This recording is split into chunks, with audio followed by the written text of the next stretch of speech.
নমস্কাৰ, ষ্টুডিঅ'ত মই ফাতেমা আসমিন আৰু আপোনালোকে চাই আছে গুৱাহাটী টাইমছ। সমগ্ৰ বিশ্বজুৰি পালন কৰা হৈছে বিশ্ব এইডছ দিৱস। সমগ্ৰ দেশৰ লগতে অসম ৰাজ্যিক এইডছ নিয়ন্ত্ৰণ সমিতিৰ উদ্যোগত তথা নগাঁও জিলা প্ৰশাসনৰ সহযোগত নগাঁৱৰ নেহেৰুবালি পথাৰতো উদযাপন কৰা হৈছে এই বিশেষ দিনটো।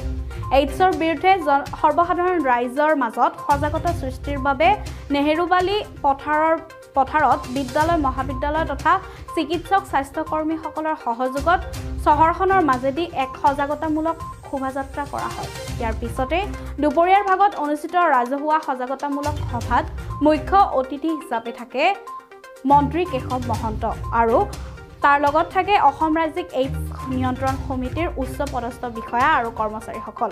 ৰাজ্যৰ মুঠ 10খন জিলাত উদ্বেগজনকভাৱে এইডছ আক্ৰান্ত ৰোগীৰ সংখ্যা বৃদ্ধি পাই অহাৰ সমান্তৰালভাৱে এই ৰোগৰ বিৰুদ্ধে চিকিৎসা সেৱা তথা সজাগতা বৃদ্ধিৰ প্ৰয়াস কৰা নিৰ্দিষ্ট 10খন জিলাৰ স্বাস্থ্য বিভাগৰ কৰ্মী দলক পুৰস্কৃত কৰে ৰাজ্যিক এইডছ নিয়ন্ত্ৰণ সমিতিয়ে।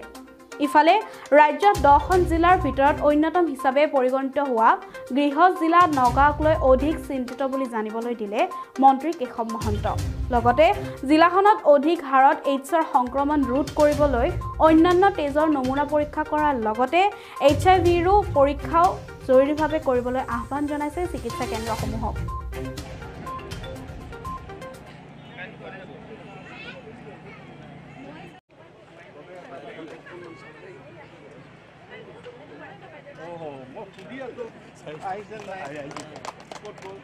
পবিত্ৰ কাৰ্যসূচী সমাপন হৈছে।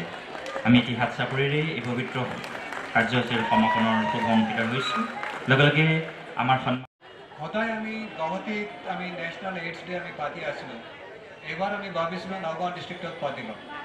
তাৰ কাৰণে অলপ কিছুমান কথা আপোনাক ক'ব লাগে। আমি বঢ়িয়া, থেংক ইউ।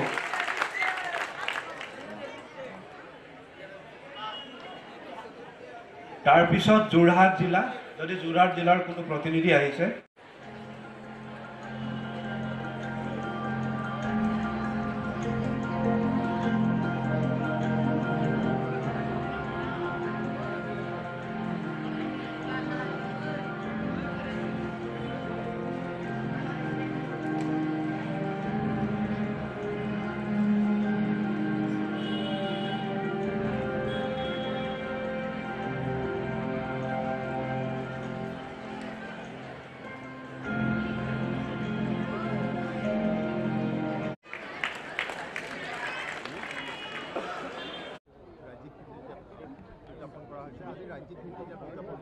আজি ৰাজ্যিক ভিত্তিক বিশ্ব এইডছ দিৱসৰ অনুষ্ঠানটি অসম চৰকাৰৰ স্বাস্থ্য বিভাগে নগাঁও জিলা প্ৰশাসনৰ সহযোগত নগাঁৱত অনুষ্ঠিত কৰিছে।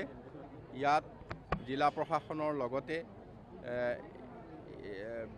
নগাঁও জিলাৰ যথেষ্ট সংখ্যক ৰাইজে সহযোগ কৰিছে আৰু স্বাস্থ্য বিভাগৰ উচ্চপদস্থ সকলো বিষয়া উপস্থিত আছে। আজিৰ দিনটোত আমাৰ ৱৰ্ল্ড হেল্থ অৰ্গেনাইজেশ্যনৰ মূল লক্ষ্যটো এইটোৱে কৰিছে যে মোৰ স্বাস্থ্য মোৰ অধিকাৰ।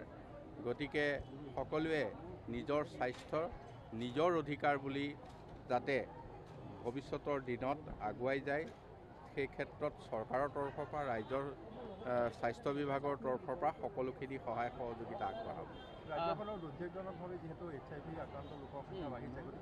বাঢ়িছে আৰু নগাঁৱত আৰু বেছি বাঢ়িছে, মানে 10খন জিলাত বাঢ়িছে, তাৰ ভিতৰত নগাঁও এখন। গতিকে এই ক্ষেত্ৰত আপোনালোকে দেখিছে আমি কেইবাটা অৰ্গেনাইজেশ্যনকো বা বিষয়াসকলক পুৰস্কৃত কৰিছোঁ। তেওঁলোকে খুব ভাল ধৰণে গোটেই কামখিনি কৰিছে। সচেতনতা বৃদ্ধি কৰাৰ লগতে যথেষ্ট টেষ্টিং মাছ স্কেলত বঢ়াই দিয়া হৈছে আৰু টেষ্টিং বঢ়োৱাৰ কাৰণে ইয়াত যথেষ্ট ধৰাও পৰিছে। হয়তো টেষ্টিংটো কম থকা হ'লে হয়তো গম নাপালেহেঁতেন আছে নে নাই।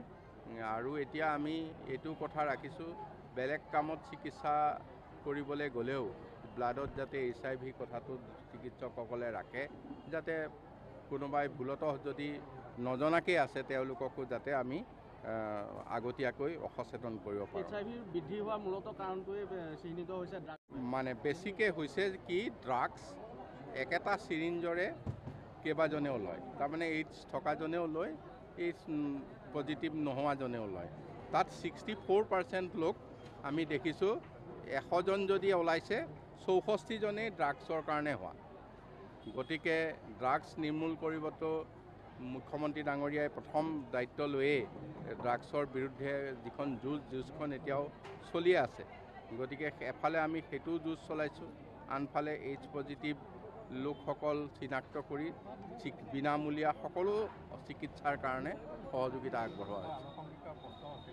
মন্ত্ৰীসভা সালসলনি বৰাকৰ এজন মন্ত্ৰী দিম বুলি কৈছে, গতিকে অগপৰ ফালৰ পৰা কিবা